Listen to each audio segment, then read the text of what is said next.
رياضة الملاكمة التي عزلها معمر القذافي في سبعينات القرن الماضي، حيث اعتبرها من الرياضات الوحشية والهمجية، مع العلم أنها كانت قد قامت سابقا البطولة العالمية للملاكمة في فنزويلا من عام 79 و900 وألف، وقد شاركت فيها ليبيا عن فئة وزن الريشة.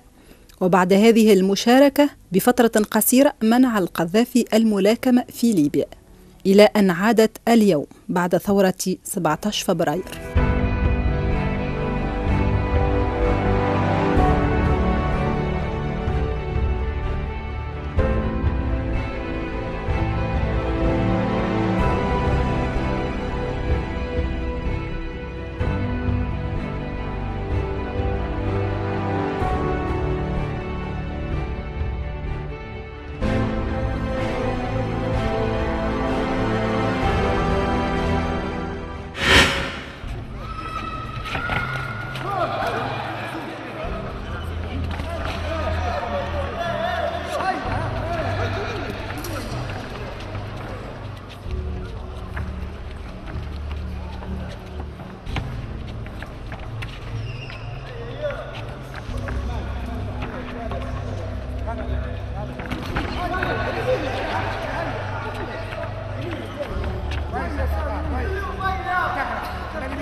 كانت المباراة في البداية يعني في توتر شوية، يعني في أثناء ركبت الحلبة يعني الثقة في نفسي 100 إن شاء الله.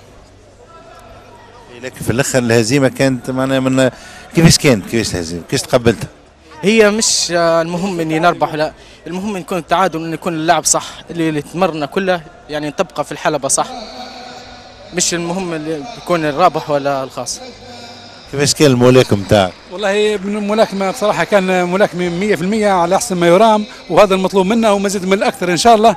لكن المباراة هي المفروض هي تقارب صراحة، المباراة المفروض تعادل يعطاها اللي صالح الزوز، خاطر الزوز داروا مباراة حلوة وجنينة، المفروض هي حسموها بالتعادل، وإن شاء الله نتمنوا لهم التوفيق في المستقبل بعون الله.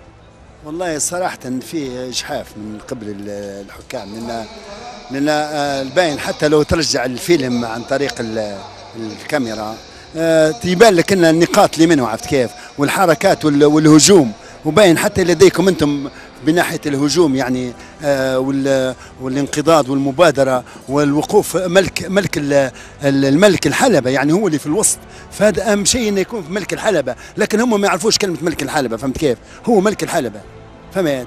ونقاط يعني نقاط جيدة، يعني كان لعب يعني متميز، كانت أحلى يعني مباراة، وحتشوف أنت حتى اللي بعده مش حيكون في مستوى للعبة طبعا أيوب المقرحي يعني. والله زي ما قال الأستاذ محمود بصراحة يرجعوا الشريط بتاع المباراة هذه، خاطر المباراة هذه امتازت بالرياضي أيوب، كان مبادر في اللعب وفي الهجوم، المفروض المباراة بصراحة اللي هو خاطر هو مبادرة، وأتى الرياضي الثاني خصمه أتوه كويس تمام، لكن المباراة في الصح لأيوب هي بصدق هيك.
خلي الثاني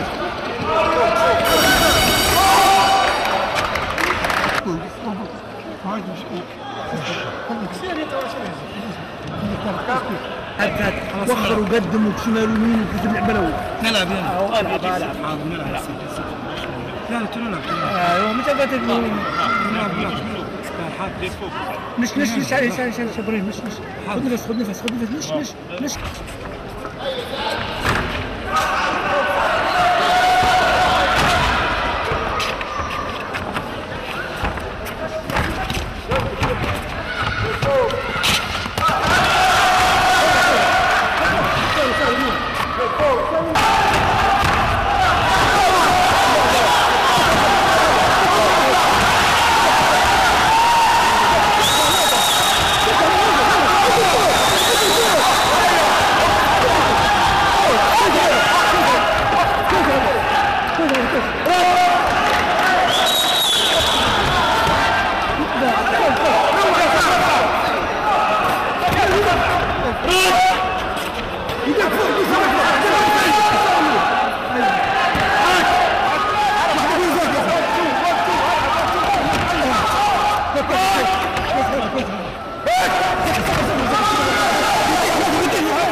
هذه مباراة كبيرة وكنت تستنى روحك باش تخسر في الاخر انتصرت.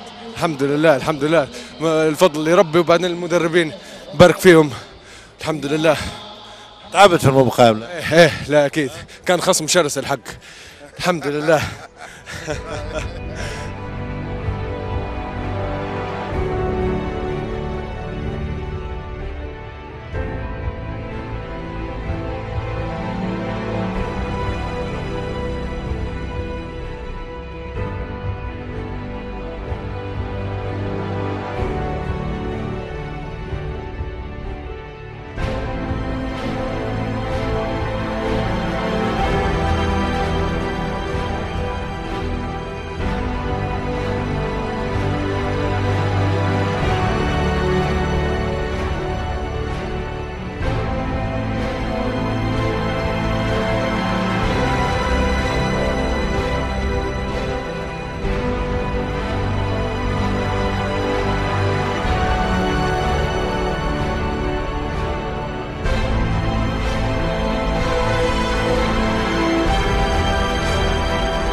احمد ذالي وفات المباراه وقدمت مباراه كبيره لكن هزمت. هذه الرياضه فوز وخساره.